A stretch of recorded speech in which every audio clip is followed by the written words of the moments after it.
Bismillahirrahmanirrahim. Assalamualaikum warahmatullahi wabarakatuh. Waalaikumsalam warahmatullahi wabarakatuh. Yang terhormat Bapak Pengawas Wilayah 2 Kecamatan Tanjung Raja yang sempat hadir pada kegiatan diseminasi budaya positif yang dilakukan oleh Ibu Sunarti AL SPD UPD calon guru penggerak angkatan 11. Yang kami hormati pengurus KKG Wilayah 2 Kecamatan Tanjung Raja, dan kami hormati Bapak Ibu guru SD se-Wilayah 2 Kecamatan Tanjung Raja. Puji syukur kita panjatkan kehadirat Allah Subhanahu wa taala atas limpahan rahmat, hidayah dan kesehatan sehingga kita masih sempat hadir pada kesempatan hari ini untuk menghadiri kegiatan diseminasi yang dilaksanakan oleh calon guru penggerak angkatan 11. Tak lupa juga kita kirimkan salawat dan salam kepada junjungan Nabi besar Nabi Muhammad Sallallahu Alaihi Wasallam, Nabi sebagai suri teladan bagi kita semua.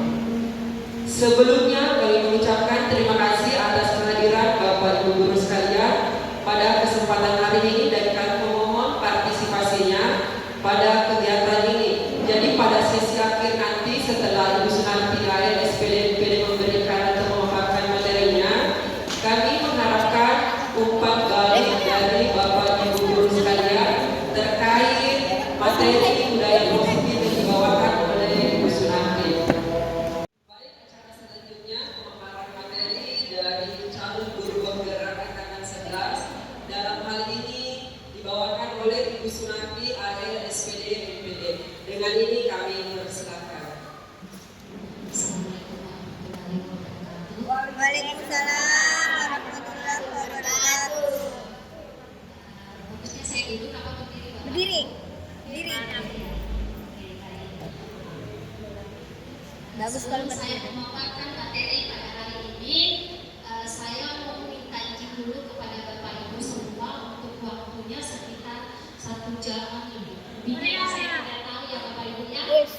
Saya meminta tolong kepada Bapak Ibu karena ini adalah tugas saya sebagai wakil dari wilayah 2 dalam mendefinisikan budaya positif.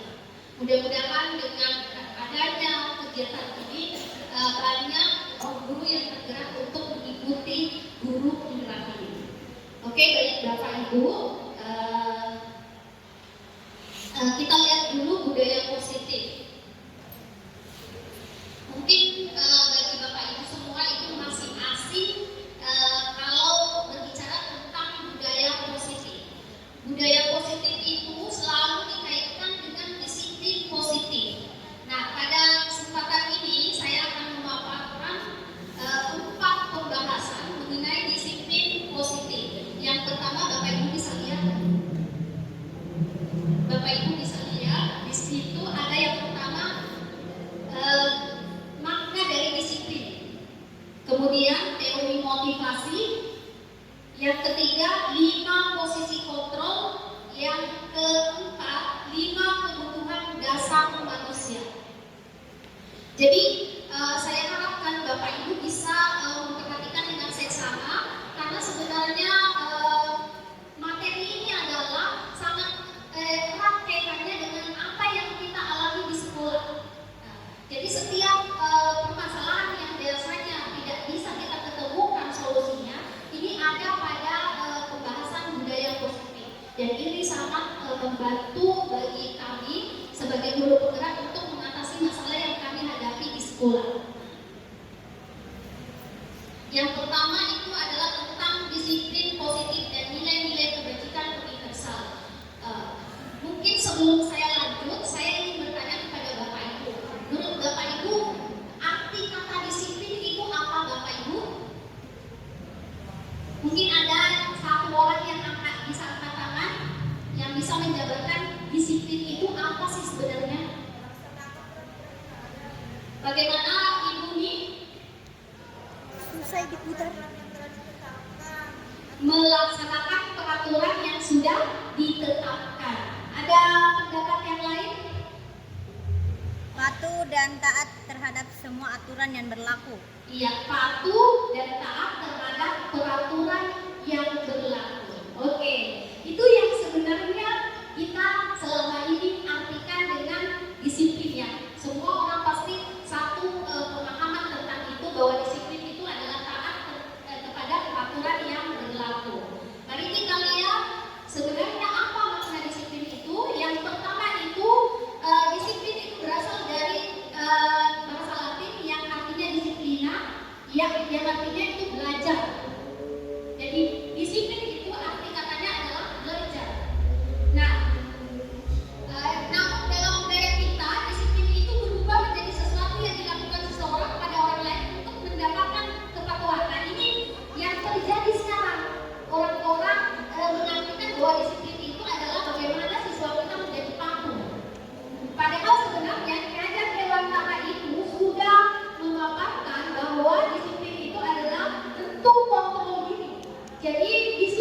diri kita. Jadi kalau kita tidak sadari tentang disiplin itu, maka itu tidak akan berlangsung lama. Walaupun terkadang di suatu kedisiplinan, begini kalau kita tidak menyadari diri sendiri, itu tidak akan bertahan lama. Jadi istilah yang mengatakan peraturan untuk dilanggar itu cocok kalau tidak menyadari dari diri sendiri. Jadi begitu ya Bapak Ibu. Jadi disiplin itu adalah belajar, di mana kita belajar untuk mengontrol diri. Oke, selanjutnya dari disiplin itu kita mengharapkan yang namanya nilai-nilai kebajikan universal. Apa sih itu nilai-nilai kebajikan universal? Yaitu nilai sifat positif manusia yang merupakan tujuan mulia yang ingin dicapai setiap individu. Jadi sebenarnya itu manusia dia memiliki dia berkeinginan punya sifat kelakuan itu yang positif, tapi lingkungan yang menyebabkan bahwa si anak itu menjadi negatif kelakuannya. Jadi sebenarnya faktor lingkungan. Nah, adapun dikaitkan dengan disiplin itu adalah untuk mencapai nilai-nilai ini, di mana ada 4 nilai kebajikan universal yang ingin dicapai oleh sekolah. Yang pertama itu profil pelajar Pancasila. Yang seperti apa? Yaitu beriman, bertakwa kepada Tuhan Yang Maha Esa, dan berakhlak mulia, mandiri, bernalar kritis, berkebinekaan global, bergotong royong, dan kreatif. Itu biasa kita sebut dengan profil pelajar Pancasila. Jadi inilah nilai-nilai kebajikan yang diinginkan sebenarnya seorang anak ataupun guru. Kita semua pengen seperti itu, tapi itulah gunanya. Di sini saya membahas materi tentang disiplin positif itu gunanya untuk kita mencapai nilai-nilai kebajikan universal.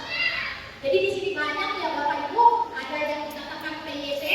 PYT itu adalah di mana sikap murid itu toleransi, rasa hormat, integritas, mandiri, menghargai, antusias, empati, keingintahuan, kreativitas, kerjasama, teknik, dan komitmen. Itu penjabarannya. Nah, untuk selanjutnya Bapak Ibu bisa searching ya untuk jadi kenapa nilai kebajikan universal ini saya tampilkan adalah untuk menyusun sebenarnya inilah kalimat yang cocok untuk dimasukkan dalam visi misi. Nah, mungkin Bapak Ibu selama ini kita sudah di sekolah saya tidak ada visi misi. Tapi visi misi itu sudah 5 tahun, 10 tahun tidak pernah dirubah. Nah, visi misi yang sekarang itu diharapkan ada nilai-nilai kebajikan universal yang dimasukkan di dalamnya. Dan di situ untuk dicapai bersama, jadi harus ada kolaborasi antara guru, siswa, dan orang tua siswa. Oke, kita ini yang untuk sikap yang petunjuk seumur hidup dan 9 pilar karakter. Bapak Ibu bisa searching ya, atau nanti saya bagikan file ini ke grup KKB biar Bapak Ibu bisa baca sendiri. Oke, selanjutnya yaitu teori motivasi, hukuman, dan penghargaan dan restitusi. Nah, kita masuk yang ini biasa terjadi ya di lingkungan sekolah kita. Apa sih sebenarnya motivasi, hukuman, dan penghargaan? Itu sudah biasa kita dengar. Tapi restitusi itu apa? Itu yang masih awam kita dengar. Nah, sekarang kita masuk ke ininya pembahasannya. Nah, motivasi manusia itu ada 3 Bapak Ibu. Yang pertama ada yang pertama itu adalah hukuman. Ya, jadi siswa itu biasanya taat aturan karena takut akan hukuman, menghindari hukuman. Itu motivasi pertama baik guru atau siswa. Jadi yang pertama motivasinya pada saat melakukan ketaatan atau melakukan kedisiplinan itu karena takut atau menghindari yang namanya hukuman. Itu yang pertama. Yang kedua itu mengharapkan penghargaan. Pasti Bapak Ibu semua tidak akan menyangka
Jadi di sini ada contoh Bapak Ibu, motivasi seseorang melakukan sesuatu. Yang pertama itu adalah apa yang akan terjadi apabila saya tidak melakukannya. Berarti dia masuk apa tadi Pak Bapak Ibu? Motivasi apa?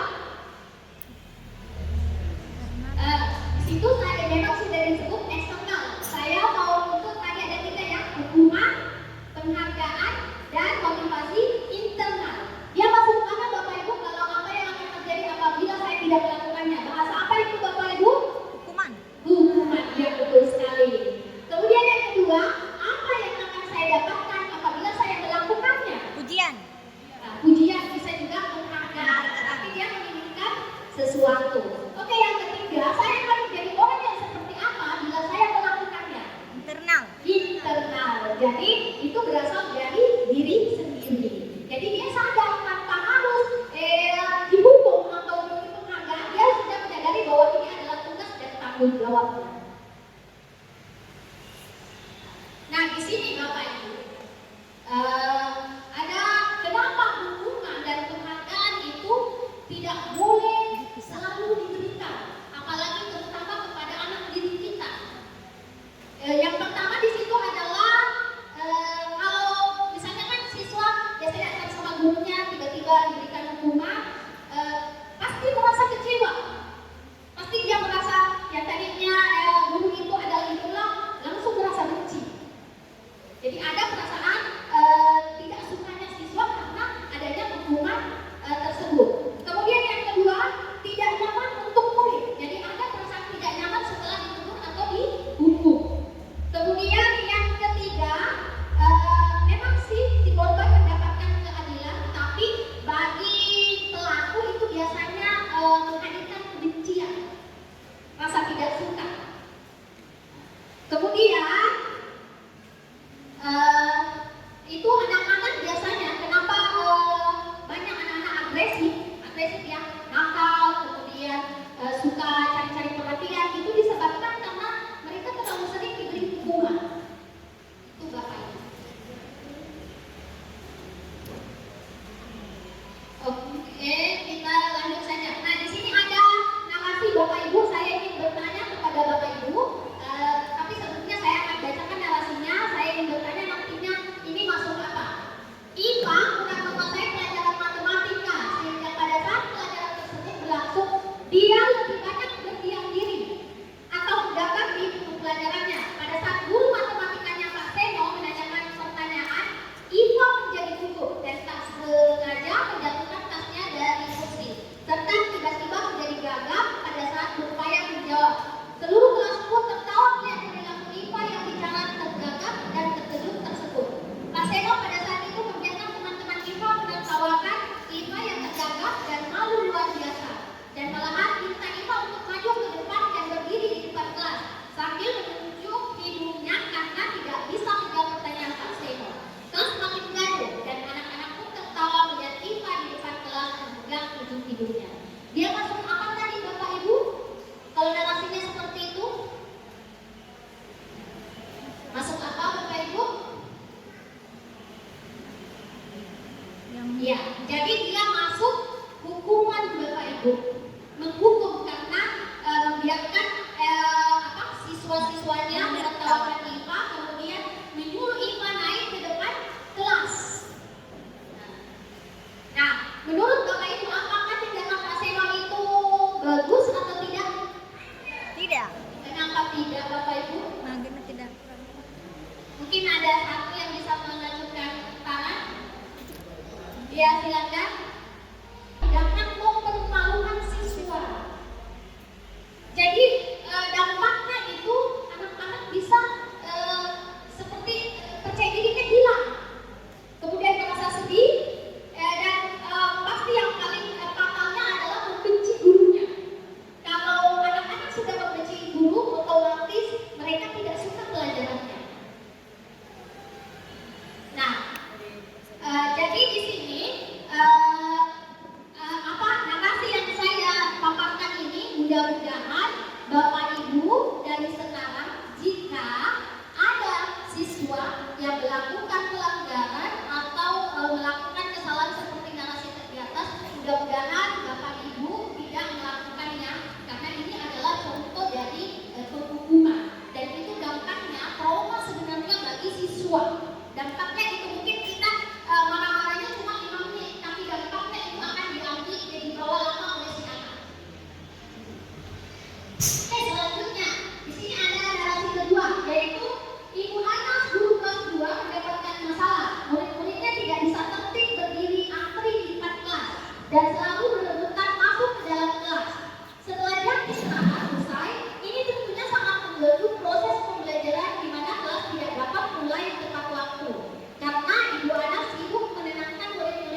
dan langsung berdiri rapi di depan pintu agar mendapatkan stiker bintang. Hal ini terus dilakukan Bu Ana selama beberapa minggu karena cukup berhasil membuat murid-muridnya berdiri rapi antri di depan pintu sampai pada suatu saat Bu Ana sakit dan terpaksa digantikan Pak Heru. Pak Heru tidak mengetahui tentang stiker bintang dan benar saja pada saat mau masuk ke kelas usai jam istirahat, murid-murid kelas 2 kembali berebutan masuk kelas. Nah, itu akibat dari adanya penghargaan. Jadi jadi jangan terus menerus pada saat ada siswa yang taat aturan atau mengerjakan tugas dengan baik, jangan selalu memberikan penghargaan Bapak Ibu, karena pada saat seperti itu tidak diberikan penghargaan lagi, mereka otomatis tidak akan melakukan disiplin positif itu lagi, dia tidak akan mengulangnya karena dampaknya dari penghargaan tersebut. Nah, jadi teori motivasinya murid-murid kelas 2 itu adalah motivasi karena apa Bapak Ibu? Penghargaan. Nah, kalau menurut Bapak Ibu selain memberikan stiker bintang, apa yang cocok untuk menggantikan penghargaan tersebut sehingga siswa bisa berbaris rapi saat masuk ke dalam kelas? Menurut mungkin saya mau tanya dulu sama ibu-ibu kelas 2. Coba acungkan tangannya yang ibu-ibu. Kasih jempol. Nah, kalau tidak kasih jempol, ada lagi? Ada lagi? Selain jempol, nah yang paling penting adalah memahamkan siswa tentang budaya antri dan manfaatnya. Itu yang paling penting karena anak-anak kalau tidak melakukan, tidak mengetahui apa sebenarnya antri itu, yang ada itu si anak itu hanya menuruti. Pada saat tidak diberi penghargaan, mereka tidak melaksanakan lagi karena mereka tidak paham apa manfaat dari antri tersebut. Oke, nah kita masuk ke dalam keyakinan kelas. Apa sih keyakinan kelas? Nah, selama ini kita tahunya adalah peraturan sekolah, tata tertib sekolah. Nah, sekarang kita ubah namanya adalah keyakinan. Kenapa harus keyakinan kelas? Ini ada contohnya Bapak Ibu. Mengapa kita memiliki peraturan harus menggunakan helm bila mengendarai kendaraan roda 2? Mengapa Bapak Ibu harus pakai helm? Supaya terhindar dari kecelakaan. Ya, Tidak ditangkap polisi. ya betul, tidak ditangkap sama polisi. Betul. Jadi yang kedua, mengapa kita memiliki peraturan 3M menggunakan masker, mencuci tangan dan menjaga jarak 1,5 meter? Tidak terinfeksi oleh bakteri. Ya, supaya hindari yang namanya penyakit ya. Apalagi kemarin ada yang namanya penyakit COVID, ada juga SARS, HIV, biasanya kan begitu. Kemudian yang ketiga, mengapa kita memiliki peraturan harus datang tepat waktu pada saat mengikuti pelatihan? Nah, inilah pertanyaan-pertanyaan yang sebetulnya untuk motivasi internal itu terbangun. Jadi kita harus tahu manfaat dari adanya peraturan tersebut supaya itu motivasi internalnya itu terbangun. Jadi kita tidak hanya semata karena adanya hukuman atau penghargaan, tapi kita bisa membangun motivasi internal itu dari diri karena kita sudah tahu manfaatnya untuk diri kita sendiri. Oke, jadi keyakinan kelas saya ini dulu Bapak Ibu. Keyakinan kelas begini, Bapak Ibu bisa menerapkan karena ini pengalaman saya, karena ini saya baru melakukan ya Bapak Ibu. Selama ini yang saya tahu, saya buat peraturan kelas, saya biasanya begitu. Tapi selama saya mengikuti guru penggerak, peraturan sekolah itu diganti menjadi keyakinan kelas. Kenapa? Apa perbedaannya? Perbedaannya adalah di mana siswa dilibatkan. Yang dulunya peraturan kelas itu kita buat sendiri dan harus dipatuhi oleh siswa. Nah, bedanya di keyakinan kelas ini Bapak Ibu, kita berembuk dengan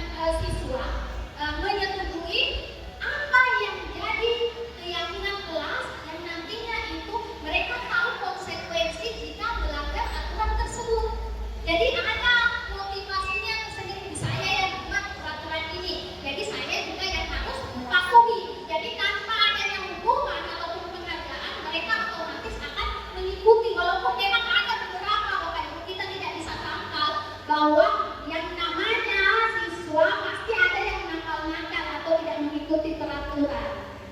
Itu kita tidak bisa sangkal, tapi setidaknya kita bisa mengurangi dari yang tidak mematuhi peraturan tersebut. Karena dengan kita berdiskusi dengan siswa, ada sedikit tanggung jawab dari mereka bahwa saya yang buat, saya pula yang harus jalankan. Nah, buat sedikit informasi kepada Bapak Ibu, karena ini siswa saya sendiri dan saya sudah alami bahwa keyakinan kelas itu usahakan itu yang positif. Saya kasih contoh Bapak Ibunya, mungkin di kelas tak kita lihat nih, di kelas tak banyak sampah. Bisa dikit-dikit ingat kalimatnya positif, jangan ada kata tidak. Positif. Saya senang kelas yang bersih. Nah, itu Bapak Ibu. Jadi misalkan tidak boleh membuang sampah, tidak boleh ribut, dan kita pakai begitu. Usahakan kalimatnya positif. Kalau misalnya kita tambahkan, jadi kalau kita nanti Bapak Ibu kembali ke sekolah, usahakan Bapak Ibu berkumpul dengan siswa. Nah, pasti ada perbedaan Bapak Ibu. Kalau kita membuat keyakinan kelas untuk mengurangi kenakalan, misalnya ada siswa tersering keluar masuk. Nah, kita tanya itu, apa keyakinan kelas bagus supaya tidak sering keluar pada saat pembelajaran? Tanya itu anak-anak yang sering keluar masuk tanpa izin. Begitu Bapak Ibu. Jadi kalau ada anak-anak sering ribut di kelas, itu yang kita tanya. Begitu Bapak Ibu. Jadi itu memang sangat sulit ya untuk dijalankan, tapi setidaknya ada perubahan jika Bapak Ibu mau melaksanakan hal tersebut. Setidaknya tadinya mungkin siswanya 10 yang nakal bisa berkurang menjadi 5. Itu pasti bisa dikontrol. Oke, kita masuk ke restitusi. 5 posisi kontrol. Nah, hati-hati menyebutnya. Biasanya kalau kita ada cepet-cepet ya, biasanya lidahnya kemana gitu. Oke, baik. Jadi restitusi, di sini ada pengertian dari restitusi Bapak Ibu adalah proses menciptakan kondisi bagi murid untuk memperbaiki kesalahan mereka sehingga mereka bisa kembali pada kelompok mereka dan berkarakteri dan dengan karakter yang lebih kuat. Itu menurut dosen 2004. Apa sih itu makna dari restitusi? Saya merasakan begini Bapak Ibu, ada siswa yang selalu melanggar aturan, kemudian kita panggil. Kenapa sih Karina berkelahi? Anak-anak itu kalau ditahuin boy dihukum sama siswanya pasti ada perasaan takut, cemas. Seperti itu ya Bapak Ibu ya, pasti merasa takut, cemas, was-was. Apa nanti dihukumkan nggak sama siswa sama guruku ini? Pasti ada seperti itu. Nah, itulah gunanya restitusi untuk membuat anak tenang. Jadi membuat anak tenang, kemudian nanti pada saat sudah dipanggil, diberikan arahan, anak-anak bisa bertanggung jawab dengan apa yang kesalahan yang dilakukan. Artinya dia mau merubah apa yang telah diperbuat. Itu maksudnya karakter yang lebih kuat. Jadi anak-anak pada saat keluar dari misalnya kantor, kita panggil di kantor, mereka tidak akan merasa guruku itu kejam sekali. Jadi anak-anak tidak ada perasaan begitu atau dongkol, masih ada rasa tersisa katanya orang. Jadi mudah-mudahan dari apa yang kita lakukan nanti, jadi Bapak Ibu harus tahu 5 posisi kontrol itu sebenarnya apa. Nah, sekarang saya akan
Iya, ya.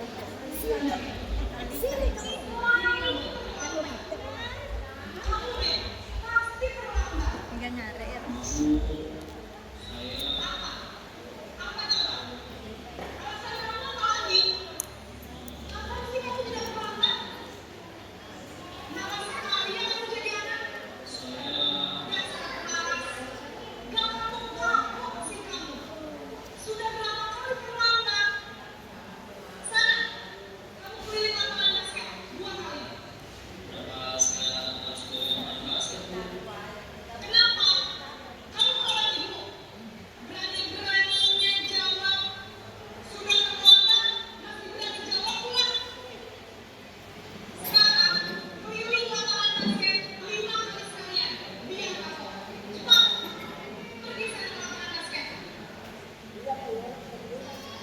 Posisi tertutup biasanya berjalan dengan agak tinggi, menghampiri, menunjuk-nunjuk, menyakiti, dan memilih.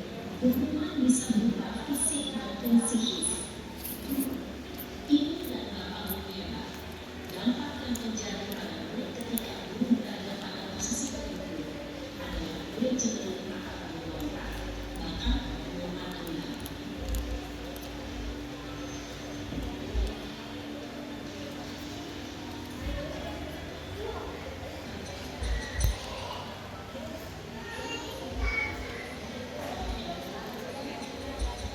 Nice, bersalah sih.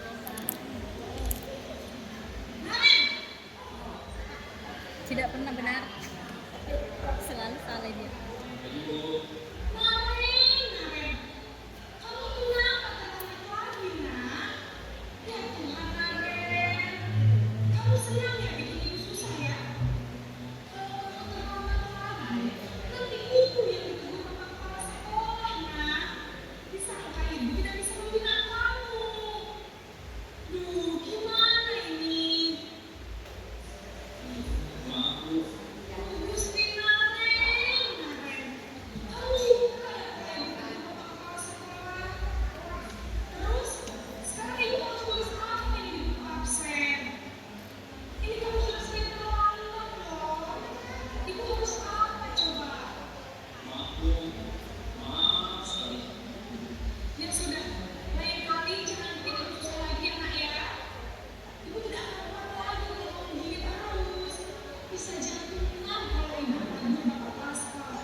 Posisi membuat rasa bersalah, berbicara dengan nada tenang, cenderung lembut, namun kata-kata yang diutarakan membuat murid merasa menjadi orang yang gagal, memandang buruk dirinya sendiri, merasa tidak berharga, dan tidak sanggup membahagiakan orang lain.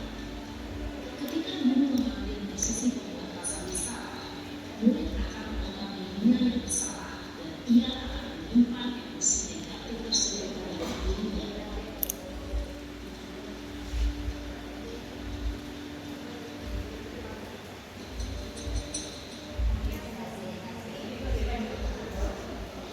Aneh lah. Karena pemerangan temanya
serius ya.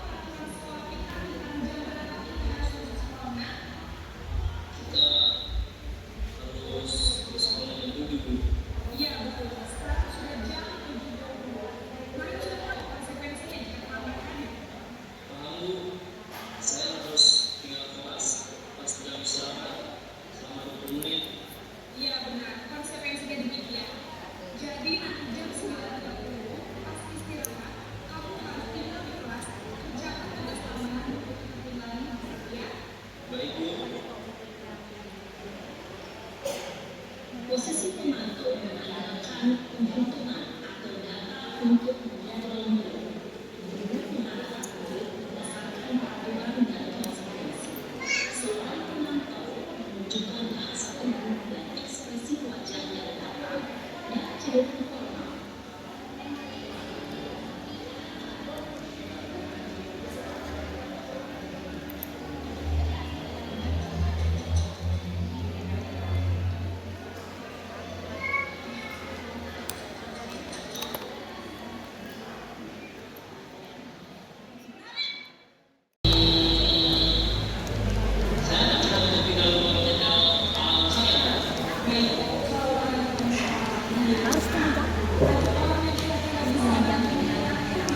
Baru 30 menit.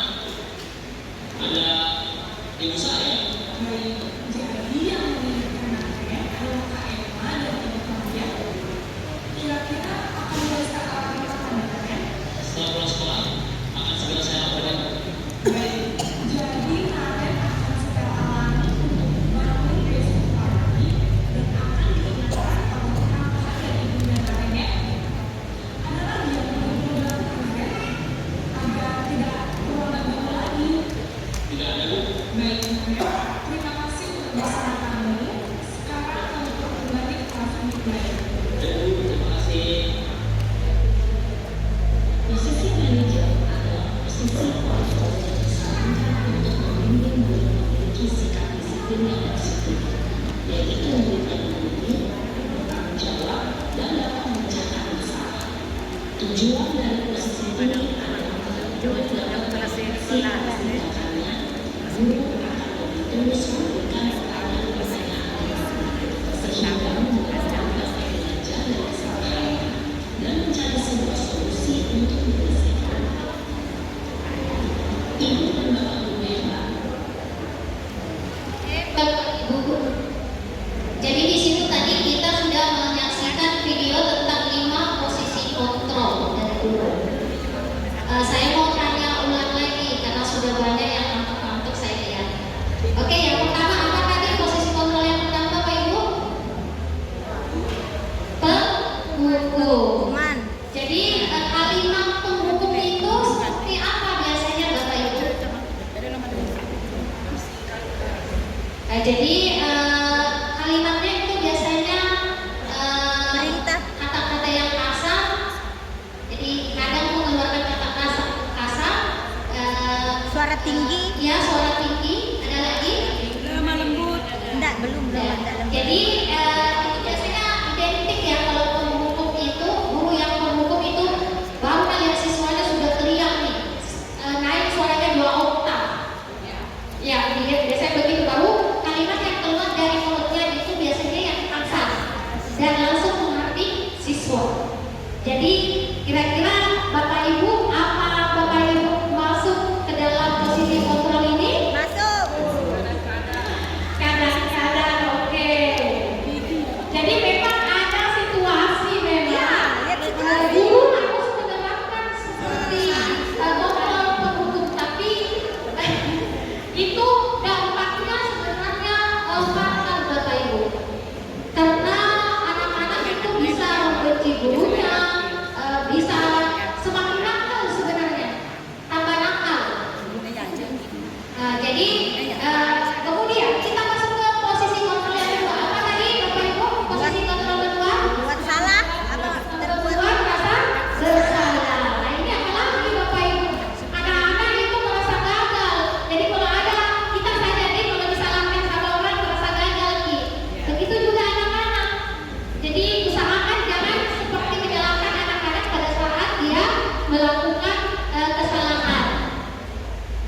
Jadi memang lembut kata-katanya, tapi menusuk, dan itu biasanya sangat lama. Nah itu sebenarnya disebut dengan trauma, dan itu harus psikologi sebenarnya. Anak-anak yang melakukan sesuatu secara berulang-ulang sebenarnya itu dampak dari 5 posisi kontrol yang tidak kita penuhi. Jadi kita memang harus memperhatikan kita sudah berada di tahap mana. Kemudian yang ketiga, posisi kontrol yang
validasi. Jadi itu apa isinya adalah kita bertanya.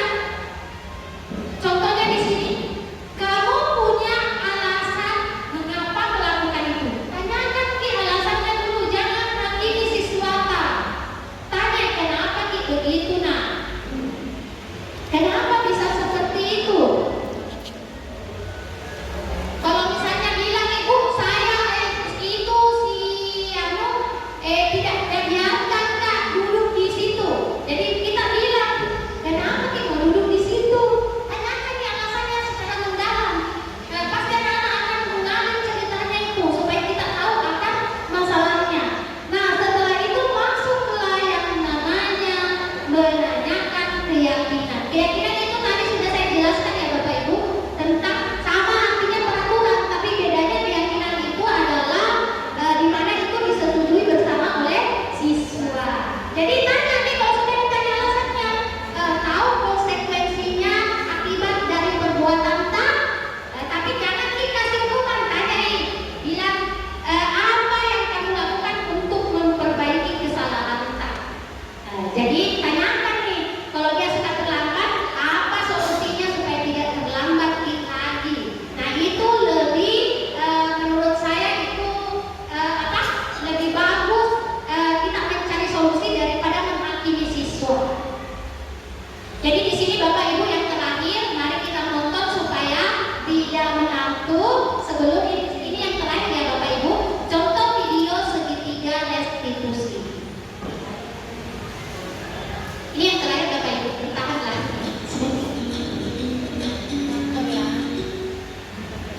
Salam dan bahagia, Ibu dan Bapak berharap.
Oh begitu, ya pasti kemudian ada besar. Bapak juga akan marah apabila ada yang berubah seperti itu. Kemudian pada saat itu kamu Ya saya langsung ngatain mereka, Pak. Kesel banget. Saya bentak-bentak dia depan teman lain. oh begitu, pasti kamu melakukan seperti itu karena suatu alasan tertentu. Iya, masa saya diam saja, Pak. Ya saya bela diri lah. Masa saya jadi tukang fitnah? Ya wajarlah, mempertahankan harga diri itu sesuatu yang penting. Untung kamu tidak bekerja begitu lagi. Ingin memperhatikan. Iya, Pak. Untung saya masih bersabar dan hanya meminta saja. Sudah gemes padahal saya pasti bela diri lah. Ya pasti ya, tapi kamu memilih untuk tetap bertahan dan bersabar. Kamu memilih untuk tidak berbuat lebih parah lagi. Nah, sekarang coba kita lihat tindakan kamu yang mengatakan keras. Tindakan kamu itu kira-kira sesuai dengan keyakinan keras atau prinsip kamu tidak? Enggak, Pak. Capek, Pak. Dia kenal.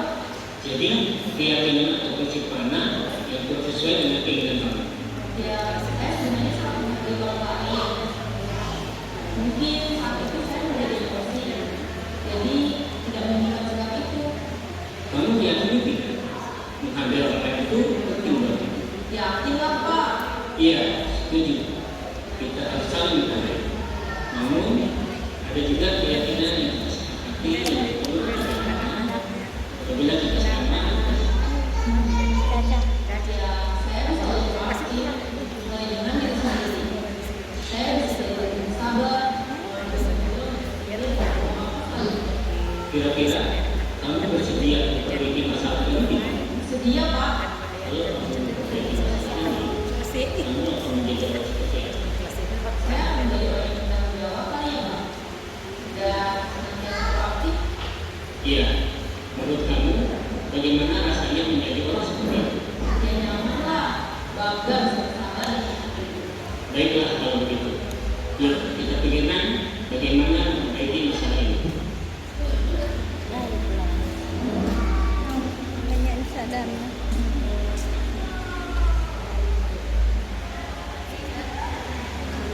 Jadi itu adalah potongan segitiga restitusi, di mana segitiga restitusi itu dimulai dari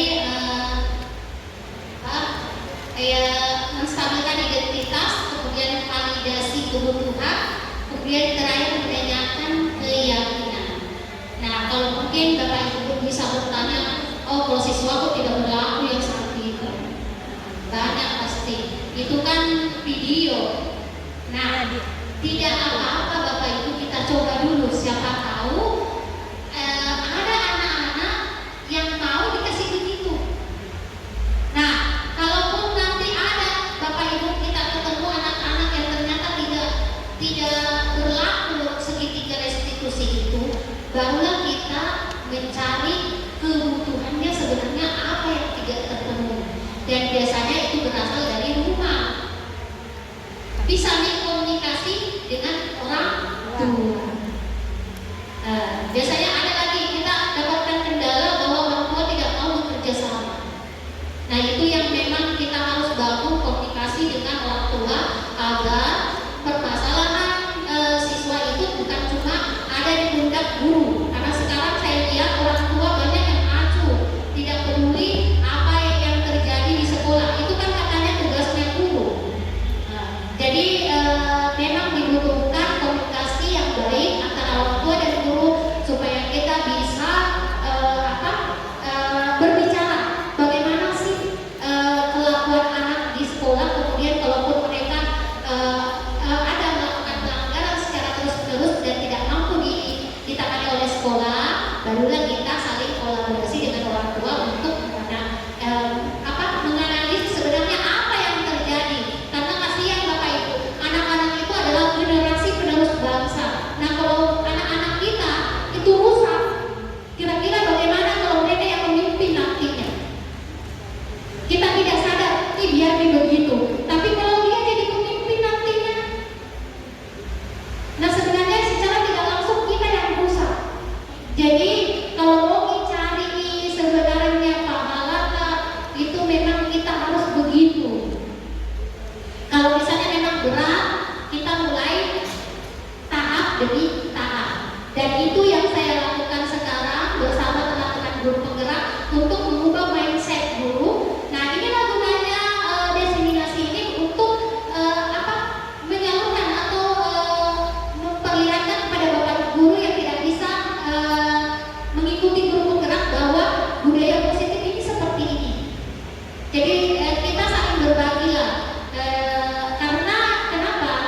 Guru itu adalah semua berada di pundak tak tanggung jawab untuk mendidik anak, membentuk karakter yang baik itu ada di pundak Bapak Ibu.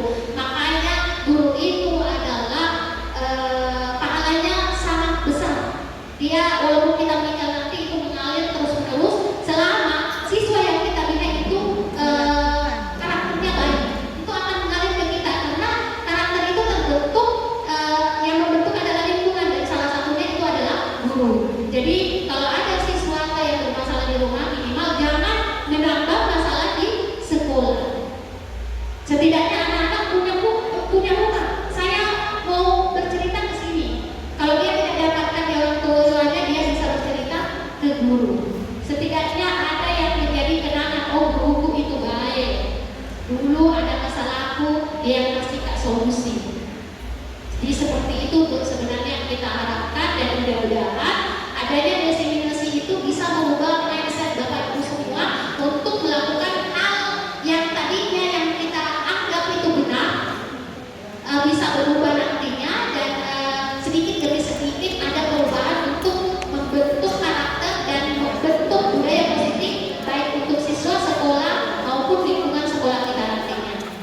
begitu Bapak Ibu pemaparannya. Mudah-mudahan apa yang dipaparkan ini bisa bermanfaat ke Bapak Ibu semua. Saya kembalikan ke Pak Habib.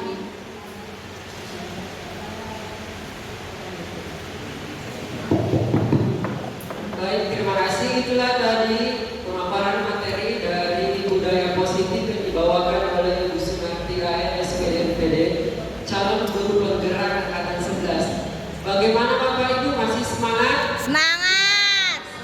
Oke, masih ada satu sesi penutup, yaitu sesi tanya jawab. Tapi sebelum kita lanjut ke sesi tanya jawab, Bapak Ibu sekalian, saya minta tabir kita berdiri dulu sebentar, ice breaking.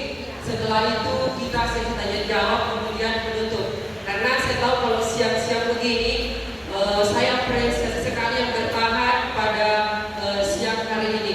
Jadi tabir Bapak Ibu kita berdiri semua dulu, ice breaking sebentar, mengikuti desiminasi. Jadi ice breakingnya seperti ini. Kalau misalnya nanti saya katakan tepuk semangat baru, saya praktekkan dulu. Tepuk semangat baru. Dan, ding ding ding, dun dun dun dun. Dan, ding ding ding, dun dun dun. Aha aha, aha aha, aha aha. Semangat. Jadi jangan malu-malu bergerak, jangan malu-malu untuk goyang, jangan malu-malu untuk menyanyi, karena ini untuk siswata, bukan untuk diri kita saja. Jadi ini semangatnya untuk siswata. Tapi karena sekarang kita mengikuti desiminasi, jadi dan itu kita tepuk di bahu temannya sebelah kanan. Kalau dan itu sebelah kanan, jadi kita tepuk bahu temannya sebelah kanan. Kalau siswa di sekolah kan tidak seperti itu, karena kita mengikuti desiminasi, apalagi siang. Dan itu kita tepuk sebelah kanan bahu teman kita. Sebelah kiri, di depan, sebelah kiri, tepuk bahu temannya biar tidak mengantuk teman kita. Biar tidak mengantuk teman kita sekarang. Oke, are you ready? Ready. Seperti kita di kelas, kalau di kelas usahakan seperti itu. Are you ready? Itu maksudnya kamu siap. Nah itu salah satu pembiasaan untuk mengikuti salah satu penerapan kurikulum merdeka. Oke, are you ready? Ready. Kurang semangat, are you ready? Oke, tepuk semangat baru.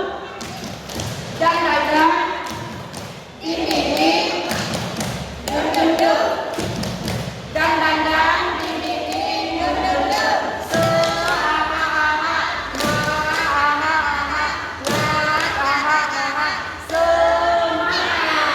Oke, satu kali lagi, kurang semangat saya, kurang banyak yang goyang.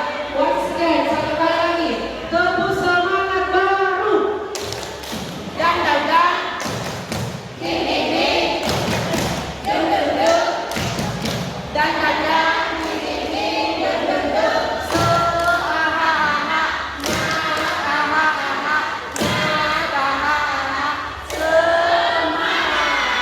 Oke, terima kasih banyak untuk Bapak Ibu guru sekalian. Aplaus yang meriah untuk semuanya. Jadi, oke, tepuk tangan semua dulu untuk peserta desiminasi hari ini. Luar biasa semangatnya, apalagi tadi Bapak Ibu guru yang di belakang, luar biasa semangatnya. Oke, kita masuk pada sesi penutup, sesi tanya jawab. Jadi kami mengharapkan partisipasi dari Bapak Ibu guru sekalian, empat balurnya mengenai materi desiminasi budaya positif yang telah dibawakan oleh calon guru penggerak angkatan 11. Jadi hari ini kami membatasi 2 penanya atau 2 pertanyaan, maksimal 2 pertanyaan. Baik, dengan ini kami berikan kesempatan. Silakan Bu. Ada yang mau bertanya? Silakan. Oh, Pak Iskandar nanti, Pak Iskandar nanti. Pak Iskandar. Ya Pak Iskandar, silakan.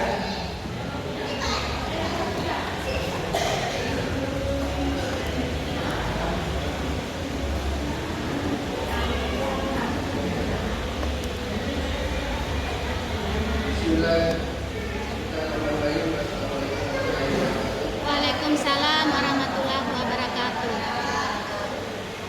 Terima kasih.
Assalamualaikum warahmatullahi wabarakatuh.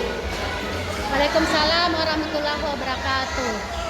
Pertanyaan kami yaitu apa yang harus dilakukan seorang guru apabila kelima posisi kontrol urutan ini sudah dilaksanakan tetapi masih ada banyak yang melanggar ketentuan.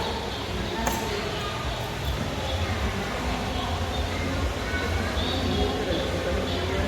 Ada sedikit loh, nak. Dulu.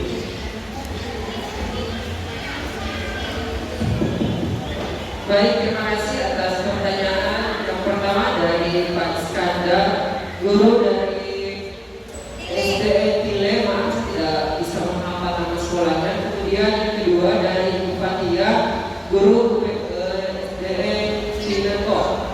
Tapi maaf kalau saya salah menyimpulkan pertanyaan. Mohon diteruskan. Pertanyaan pertama dari Pak Iskandar, bagaimana menerapkan nilai-nilai budaya positif terkait dengan penerapan kurikulum merdeka di kelas. Kemudian yang kedua, maaf saya kurang tangkap, coba tadi tulis kiat-kiat apa, tapi bisa dilanjut ya, kiat-kiat apa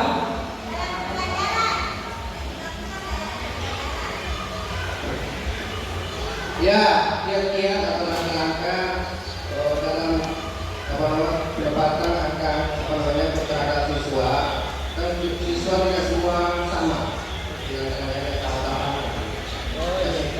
Terima kasih Pak. Baik, pertanyaan dari Pak Iskandar adalah kiat-kiat apa yang dapat dilakukan oleh seorang guru dalam pembelajaran di kelas untuk penerapan disiplin atau budaya positif di kelas itu yang tercover. Kemudian pertanyaan kedua dari Fatia adalah bagaimana upaya seorang guru terhadap murid yang sudah diberikan penguatan melalui 5 posisi kontrol guru, tetapi murid tersebut belum ada perubahan sama sekali. Baik, untuk pertanyaan pertama, saya persilakan kepada Ibu Sunarti untuk membahasnya. Dengan ini saya persilakan. Oke, yang pertama, pertanyaan pertama yaitu kiat-kiat yang dapat dilakukan dalam pembelajaran, terutama penerapan IKN. Jadi IKN itu identik Bapak Ibu dengan pembelajaran berdiferensiasi. Apa itu pembelajaran berdiferensiasi? Adalah pembelajaran di mana kebutuhan siswa itu kita bisa penuhi, bukan penuhi dalam artian mau uang kita kasih, tidak. Artinya begini, kita lihat dari gaya belajar. Ada anak-anak yang suka menyanyi, ada anak-anak yang suka menulis saja, ada anak-anak yang suka lihat gambar atau lihat video. Nah, disinilah Bapak Ibu paling pentingnya yang namanya pembelajaran berdiferensiasi, karena dengan adanya kita memenuhi apa yang disukai oleh siswa, itu mereka lebih gampang menyerap pelajaran. Nah, sama nih ibaratnya ada orang yang suka lari, kita suruh berenang. Bang, bisa nasehat itu pelajaran atau tidak? Nah, terus bagaimana kita mengetahui gaya belajar anak atau minat mereka itu dari asesmen. Makanya dari pertama awal masuk Bapak Ibu, kita harus melakukan yang namanya tes diagnostik, bisa juga melakukan menyebarkan yang namanya instrumen asesmen untuk mengetahui minat, bakat, gaya belajar. Jadi itu semua itu semualah yang harus dilakukan pertama kali kita masuk pada saat kita menerapkan IKN. Itu yang pertama, asesmen. Untuk memetakan siswa itu bukannya apa, gaya belajarnya seperti apa, minatnya seperti apa. Dan jangan terlalu ngotot, saya maunya pembelajarannya seperti ini, tetapi anak-anak tidak suka. Jadi yang belajar kita sendiri, anak-anak tidak mau belajar karena mereka tidak suka. Terus bagaimana kendalanya? Kalau misalnya siswaku ada 30, kemudian semua gaya belajarnya cuma 3, tapi semua minatnya berbeda-beda. Bagaimana merangkum kesemuanya? Nah, kita lihat saja 3 gaya belajar itu kita rangkum, kita kelompokkan dalam kelompok kecil, kemudian kita memberikan perlakuan yang sama, karena sebenarnya intinya gaya belajar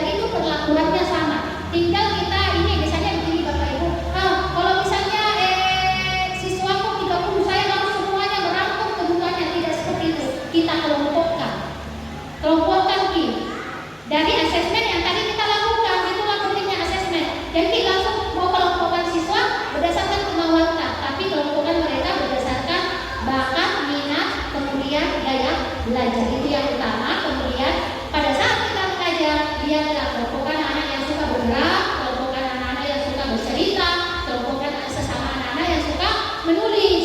Nah, kita lihat jadi disesuaikan dengan materinya Bapak Ibu. Nah, dengan begitu kita memenuhi kebutuhan siswa yang seperti itu, mereka akan suka belajar. Lihat di kelas 1 gampang sekali dikontrol, dikasih di video nyanyi-nyanyi apa, karena kesenangannya begitu.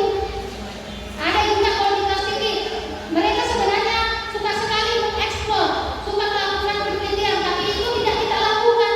Kita baca bisa aja buku bacaan tak, anak-anak ya ini. Nah itu kesalahan.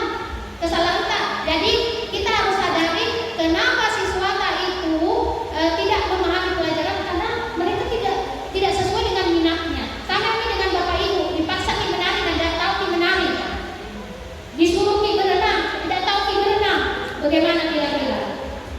Tenggelam nih, kalau tidak tahu nih berenang, dipaksa nih berenang. Jadi begitu Bapak Ibu ya. Jadi kita harus memenuhi yang namanya pembelajaran berdiferensiasi. Kemudian pertanyaan yang kedua, upaya jika posisi kontrol guru itu sudah dilaksanakan tapi ternyata hasilnya tidak sesuai ekspektasi.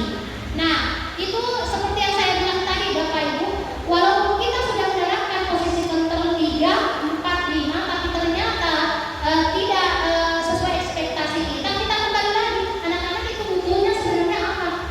Kita jadi di sini komunikasi yang baik antar siswa. Kita masuk nih ke siklus segitiga restitusi. Yang pertama, menstabilkan dulu identitas. Jadi tidak cuma kesalahan.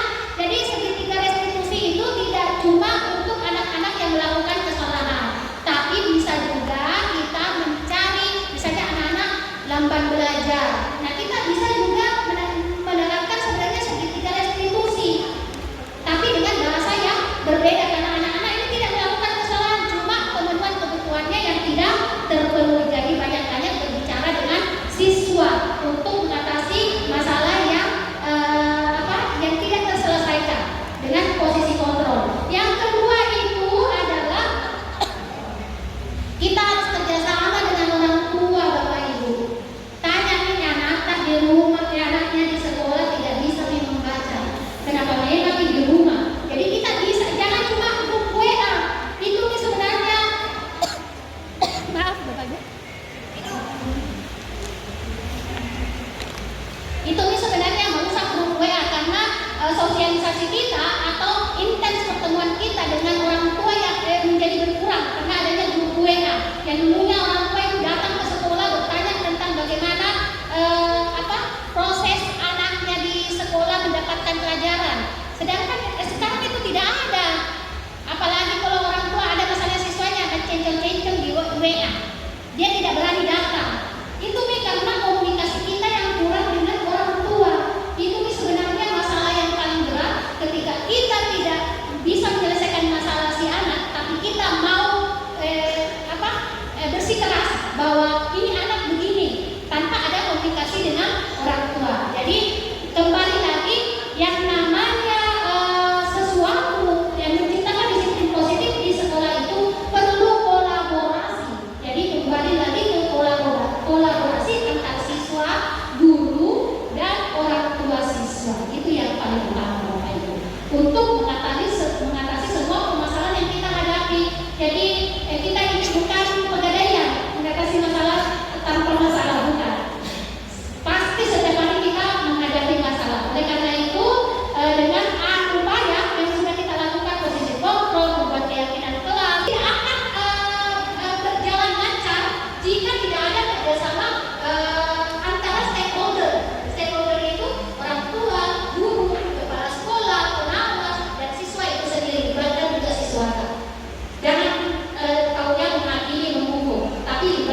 itulah tadi jawaban dari 2 pertanyaan yang telah dipaparkan oleh Ibu Sunarti. Sebelumnya saya kembalikan kepada Pak Iskandar terlebih dahulu.